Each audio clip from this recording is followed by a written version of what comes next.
So hello guys, तो कैसे हैं आप सब लोग। मेरे ख्याल से आप सब लोग बहुत बढ़िया होंगे। आज हम लेकर आए हैं हेयर साइंस के ऊपर basic to advance hair series, जिसका पार्ट 1 आज स्टार्ट होने को जा रहा है। लेकिन मैं वीडियो को स्टार्ट करने से पहले आप सब लोगों से कहना चाहूंगा कि इस वीडियो को आप स्टार्टिंग से लेके एंड तक देखें, ताकि आपको कोई कंफ्यूजन ना हो और आपको सारा सब कुछ जो बताया जाए वो सब समझ में आए। तो हम बिना देरी करते हुए इस वीडियो को स्टार्ट करते हैं। अब मैं बताना चाहूंगा कि हमारी ह्यूमन बॉडी पर मौजूद हर एक पार्ट का एक ना एक कुछ काम होता है, ठीक है। ठीक उसी तरह हमारी बॉडी पर मौजूद हर एक बाल का कुछ ना कुछ काम होता है। जैसा कि मैं बताना चाहूंगा कि ये हमारा बाल होता है, उसका एक काम होता है कि जैसे कि हमारी बॉडी का टेम्परेचर कंट्रोल करना। अब आप में से किसी का सवाल होगा कि वो कैसे, लेकिन हम इस क्वेश्चन का भी आगे इसी वीडियो में जवाब देंगे, ठीक है। इसका दूसरा काम होता है कि हमें इंजरी से बचाना, और इसका थर्ड काम होता है सूर्य से आने वाली यूवी रेज होती है, ठीक है, हार्मफुल, उनसे हमारी स्कैल्प को प्रोटेक्ट करना, ठीक है। अब आपको मैं पूछूं कि जब हमें ठंड लगती है या डर लगता है तो क्या होता है। अब आप में से काफी लोगों का जवाब होगा कि हमारे बाल स्टैंड हो जाते हैं, खड़े हो जाते हैं। लेकिन वो क्यों खड़े हो जाते हैं, हम इस टॉपिक पर पहले बात करेंगे, ठीक है। हमारे बाल इसलिए खड़े हो जाते हैं क्योंकि जो बाहर का टेम्परेचर है वो हमारी बॉडी के अंदर का टेम्परेचर को इम्बैलेंस ना करे, ठीक है, इम्बैलेंस ना करे। अब जैसे कि मैं बात करूं कि ये काम क्या कौन सा सेल्स करता है हमारी बॉडी में, तो ये अगर मैं बात करूं तो ये हमारी बॉडी का एक सेल होता है जिसे हम अरेक्टर पीली मसल बोलते हैं। ये वो काम करता है, हमारे जो हेयर फॉलिकल होता है उसको अपनी ओर स्ट्रेच करता है, जिससे क्या होता है कि हमारे जो बाल होते हैं वो स्टैंड हो जाते हैं, ठीक है। तो उससे क्या होता है कि जो बाहर का टेम्परेचर होता है वो बॉडी के अंदर नहीं जा पाता है। लेकिन आपको मैं एक चीज और बताना चाहूंगा कि जो छोटे बच्चे होते हैं ना, जो काफी छोटे बच्चे होते हैं, तो उनकी अक्सर तबीयत वगैरह खराब हो जाती है। वो इसलिए हो जाती है कि जो छोटे बच्चे होते हैं उनमें क्या हेयर फॉलिकल अच्छी तरीके से ग्रो नहीं हो पाते हैं, बने नहीं होते हैं। इसलिए उनको क्या होता है, अचानक से डर लगता है, ठंड लगती है, तो वो क्या होता है कि बाल अच्छी तरीके से स्टैंड नहीं हो पाता है। तो उनका क्या बाहर का जो टेम्परेचर होता है उनकी बॉडी के टेम्परेचर को इम्बेलेंस कर देता है। तो इस वजह से उनकी तबीयत वगैरह खराब हो जाती है, ठीक है। तो यहाँ तक सबको क्लियर हुआ। तो हमारी हेयर लाइफ साइकिल के बारे में, हेयर लाइफ साइकिल के बारे में अगर मैं बात करूं तो अब हेयर लाइफ साइकिल, ठीक है गाइस। आपको ये बता देता हूं मैं कि जो हेयर लाइफ साइकिल है इसको हम 3 पार्ट में डिवाइडेड होते हुए देख सकते हैं, ठीक है। पहला जो स्टेज होता है इसका, सॉरी गाइस, पहला जो स्टेज होता है इसका होता है एनाजन, ठीक है। दूसरा इसका स्टेज होता है कीटाजन,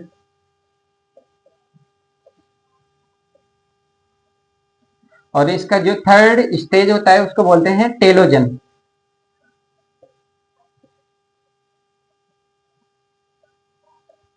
ठीक है।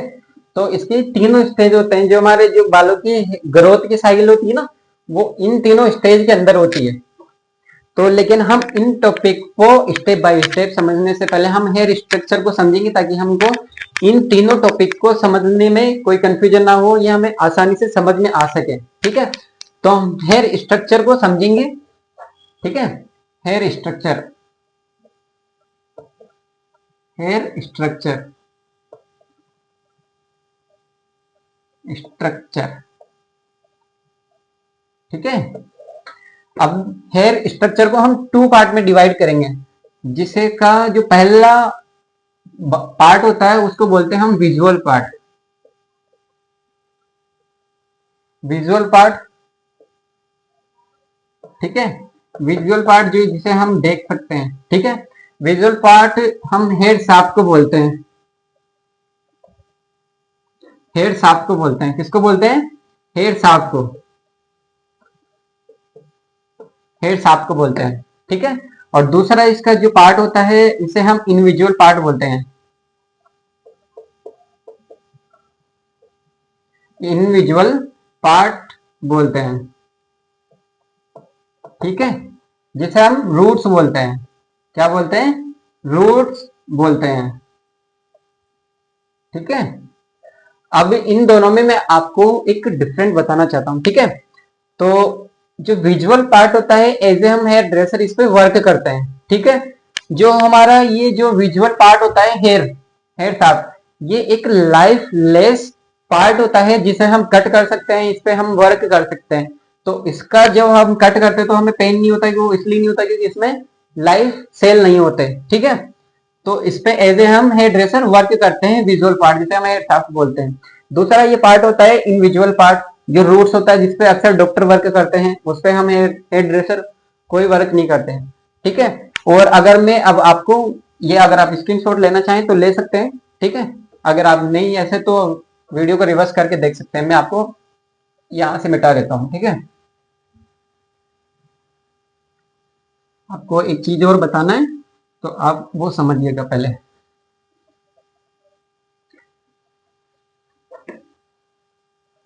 मैं ये बताना चाह रहा था, जो हमारा हेयर शाफ्ट होता है उसे हम 3 पार्ट में डिवाइडेड करते हैं, ठीक है। एज ए हम हेयर ड्रेसर होते हैं तो हेयर शाफ्ट को हम 3 पार्ट में डिवाइड करते हैं।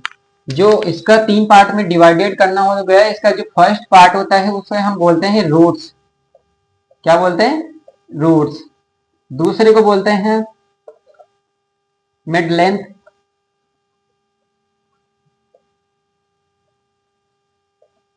Mid length. और जो तीसरा होता है उससे बोलते हैं एंड,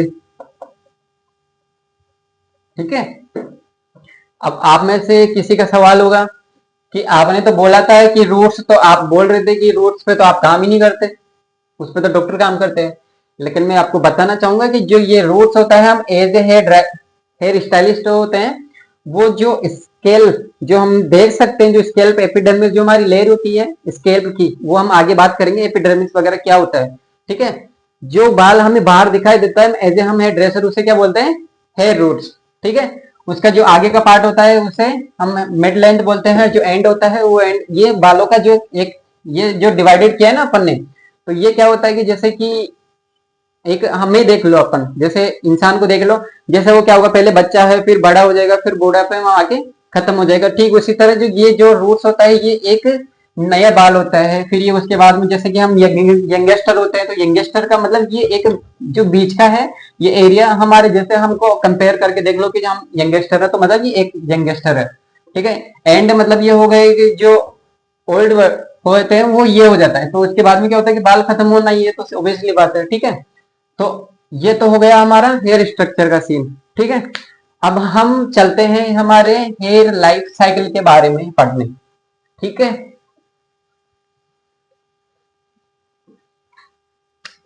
तो हम फर्स्ट स्टेज को समझते हैं, एनाजन। क्या होता है? एनाजन, ठीक है। अब भाई एनाजन क्या होता है? एनाजन में क्या होता है, जो हमारा बाल हो जाता, ये वो स्टेज होता है, एनाजन वो स्टेज होता है जिसमें हमारा जो बाल होता है वो एक्टिव होता है। अब एक्टिव क्या होता है? एक्टिव स्टेज वो होता है जिसमें हमारा बाल ग्रो कर रहा होता है, मतलब बोलते हैं ना कि बच्चा छोटा है बड़ा हो रहा है, तो मतलब ग्रो कर रहा है, ठीक है। तो इस स्टेज में क्या होता है? ये एक्टिव स्टेज होता है,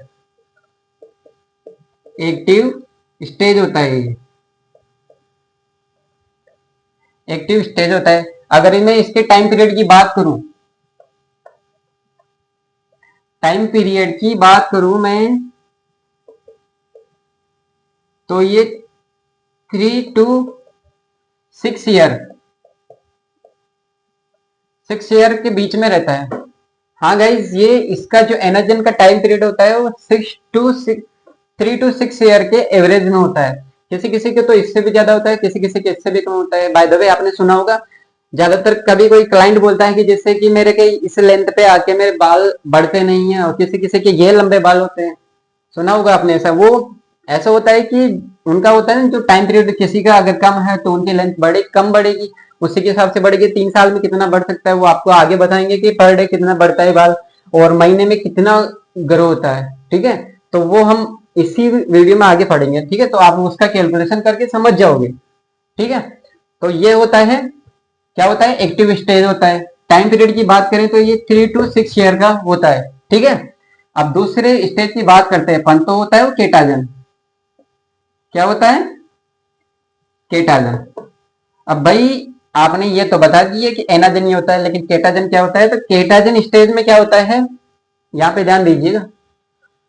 जो एनाजन स्टेज में बाल ग्रो कर रहा होता है वो केटाजन स्टेज में क्या होता है? ग्रो करना, सॉरी गाइस, ग्रो करना रुक जाता है। ग्रो होना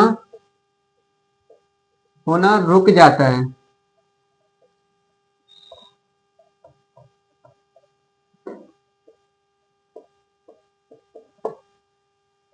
इस स्टेज में क्या होता है? जो हमारा बाल एनाजन स्टेज में ग्रो कर रहा होता है वो केटाजन स्टेज में ग्रो करना रुक जाता है। लेकिन आपको एक चीज और ध्यान में देने की बात है कि जो हमारा बाल ग्रो होना रुक जाता है लेकिन वहां पे जो हमारे हेयर रूट्स होता है वो वहां पे अपना वर्क कर रहा होता है। ठीक है, तो यहां तक क्लियर हुआ। अब हम बात करते हैं थर्ड, सॉरी आपको इसका एक बार मैंने टाइम पीरियड नहीं बताया तो टाइम पीरियड में बता देता हूं आपको। अगर मैं इस केटाजन स्टेज के टाइम पीरियड की बात करूं तो इसके टाइम पीरियड की बात करें, टाइम पीरियड, इसका टाइम पीरियड होता है 1 वीक से लेके 2 वीक तक। कितना होता है? 1 वीक से लेके 2 वीक तक इसका टाइम पीरियड होता है। मतलब 1 से 2 वीक में ही इसका बाल ग्रो होना रुक जाता है। ठीक है, अब आप इनमें से स्क्रीनशॉट लेना चाहें तो ठीक है, बाकी आप इसको रिवर्स करके देख लेना। ठीक है, मिटा रहा हूं मैम।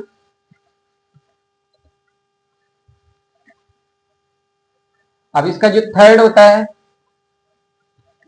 आपको मैं स्टेज तो आपने समझ लिया होगा, बाकी और इसमें समझना हो तो आप बैक वीडियो को रिवर्स करके देख लेना, ये यूट्यूब पर ऑनलाइन रहेगा ये। ठीक है, तो मैं यहाँ पे वापस से इसको लिख देता हूँ। Anagen first, anagen stage,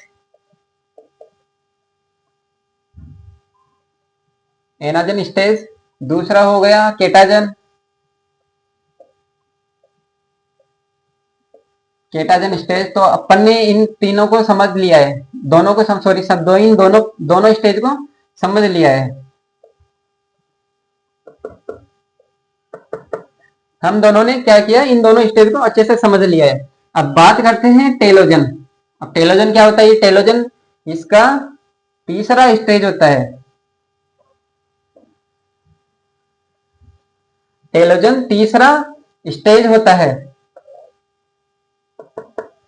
telogen stage में क्या होता है, यहाँ पे ध्यान देने की बात है। ठीक है, ध्यान से गौर करिएगा तब आपको अच्छे से ये जो पार्ट में था क्या हुआ तो आपको इसमें समझ में आएगा। टेलोजन स्टेज में क्या होता है? एनाजन स्टेज में जो बाल ग्रो कर रहा होता है वो केटाजन में क्या होता है? ग्रो होना रुक जाता है।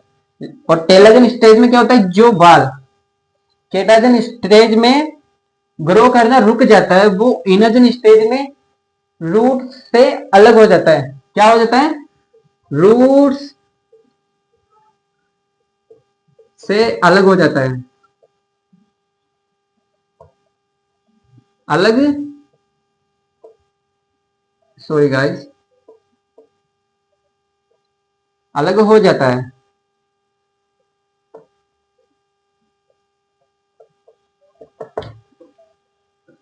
ठीक है, ये रूट्स से अलग हो जाता है लेकिन ये बाल गिरा नहीं होता है। एक चीज का ध्यान रखिएगा कि इस टेलोजन स्टेज में बाल सिर्फ क्या होता है? रूट्स से अलग होता है, जबकि वो बाल गिरा नहीं होता है।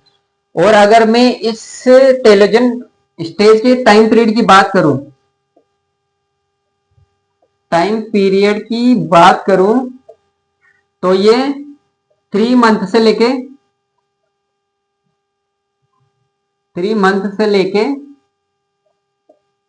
100 डेज के अप्रोक्स होता है। क्या होता है टेलोजन स्टेज में? क्या होता है? बाल रूट्स से अलग हो जाता है लेकिन वो बाल गिरा नहीं होता है। और अगर इसके टाइम पीरियड की बात करें तो टाइम पीरियड इसका 3 मंथ से लेके 100 डेज का होता है। ठीक है, ठीक इसी तरह ये बाल इसमें आता है तो ये जैसे कि ये होता है 3 मंथ से लेके 100 डेज। लेकिन मैं आपको एक चीज और बताना चाहूंगा कि यहाँ पे जो, अब आप में से काफी लोग या कुछ लोग सोच रहे होंगे कि अगर इस तरीके से हमारे बाल बाल गिरते हैं, ठीक है, ऐसे स्टेज में होते हैं, तो हम तो एक टाइम बाद में तो गंजे हो जाएंगे और कभी कभी हमारे बाल बहुत ज्यादा हो जाएंगे। तो मैं आपको बताना चाहूंगा कि हमारी जो स्केल्प होती है, क्या होती है, स्केल्प, हमारी स्केल पे 80 80,000 से लेके 1 लाख तक हेयर फॉलिकल होते हैं। क्या होता है, 1 लाख तक फॉलिकल होते हैं, ठीक है। 80 से 1 लाख तक हेयर फॉलिकल होते हैं, मतलब 80,000 से लेके 1 लाख तक हमारे स्केल पे बाल होते हैं, जिनमें से टेलोजन स्टेज में ओनली 15% हेयर होते हैं, हेयर होते हैं, ठीक है। कहने का मतलब ये है कि 80, जैसे जैसे कि एग्जांपल के लिए आप मान के चलो कि किसी की स्केल पे 1 लाख बाल है, ठीक है। तो अगर हम उसका 15% निकालते हैं तो उसका निकल के आता है 15,000 बाल टेलोजन स्टेज में होते हैं। क्या होते हैं, 15,000 बाल इस स्टेज, टेलोजन स्टेज में होते हैं, जो क्या होता है, रूट्स से अलग हो जाते हैं, ठीक है। तो ये सारा सब कुछ खत्म होने के बाद में क्या होता है, वो बाल जैसे कि यहाँ पर है, ठीक है, टेलोजन स्टेज में रूट्स से अलग हो गए, लेकिन मैंने क्या बोला कि 3 मंथ से लेके 100, तो 3 मंथ से लेके 100 डेज के अंदर जो बाल अलग हुआ होता है वो गिर जाता है। जैसे कि अपन कॉम करते हैं, कॉम करेंगे तो कॉम में उलझ के निकल जाएगा, तो वो क्या होता है, बाल निकल रहा होता है, अपन जब खींचते हैं तो वो निकल जाता है, क्योंकि वो ऑटोमेटिक गिरता नहीं है, अपन जैसे कि पकड़ते हैं या बाल करते हैं या वॉश करते हैं तो वॉश करने पे निकल जाता है, ठीक है। अभी हम इसको मिटा के आगे का कुछ बताना चाहता हूँ आपको।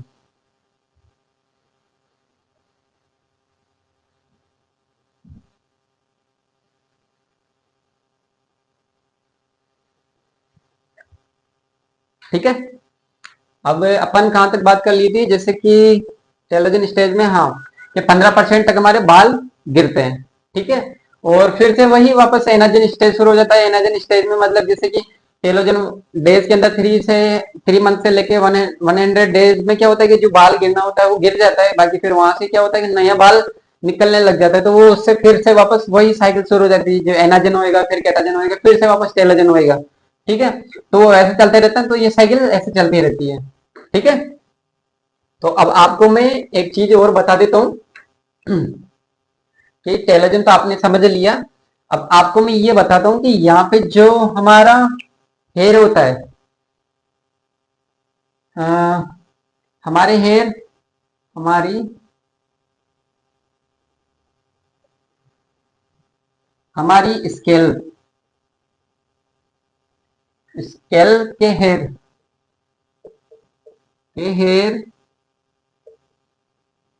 ठीक है, हर दिन, हर दिन, हर दिन कितना, 0.3 से लेके 0.5 तक, 0.3 टू 0.5 तक ग्रो होता है। क्या होता है, हमारी जो स्केल्प का बाल होता है वो हर दिन 0.3 से लेके 0.5 तक ग्रो होता है, ठीक है। और अगर मैं इसके मंथ की बात करूं, इसके मंथ की बात करें तो ये 0.5 से लेके 1.7 सेंटीमीटर, ये 0.5 है, ये भी सेंटीमीटर है, ठीक है। 0.5 सेंटीमीटर से लेके 1.7 सेंटीमीटर तक ग्रो होता है, ग्रो होता है, ठीक है। आपको समझ में आ रहा है, हमारी स्केल्प का हेयर हर दिन 0.3 से लेके 0.5 mm ग्रो होता है। और मंथ की बात करें तो 0.5 सेंटीमीटर से लेके सॉरी 1.7 सेंटीमीटर तक ग्रो होता है, ठीक है। और यहाँ पे एक चीज और बता देता हूँ, जो हमारे मेंस होते हैं, क्या होता है? मेंस। मेंस की बियर्ड जो होती है, बियर्ड होती है, वो 24 आवर्स के अंदर, 24 आवर्स, 24 आवर्स के अंदर 0.27 mm तक ग्रो होती है। ठीक है, क्या होता है? जो मेंस की बियर्ड्स होती है 24 आवर्स के अंदर 0.27 mm तक ग्रो होती है। ठीक है, तो आज का हमारा जो वीडियो है ये हेयर लाइफ साइकिल को लेके ये यहीं पर कंप्लीट होता है। बाकी जो आगे का रहेगा वो नेक्स्ट वीडियो में क्लियर करेंगे। तो आपको कैसा लगा ये? अगर वीडियो आपको जरा भी इंफॉर्मेटिव लगा हो तो वीडियो को लाइक शेयर कमेंट कीजिएगा एंड सब्सक्राइब कीजिएगा। जो आने वाली नेक्स्ट वीडियो होगी आपको उसको मिस नहीं कर पाओ। ठीक है, तो एंड करते हैं इस वीडियो।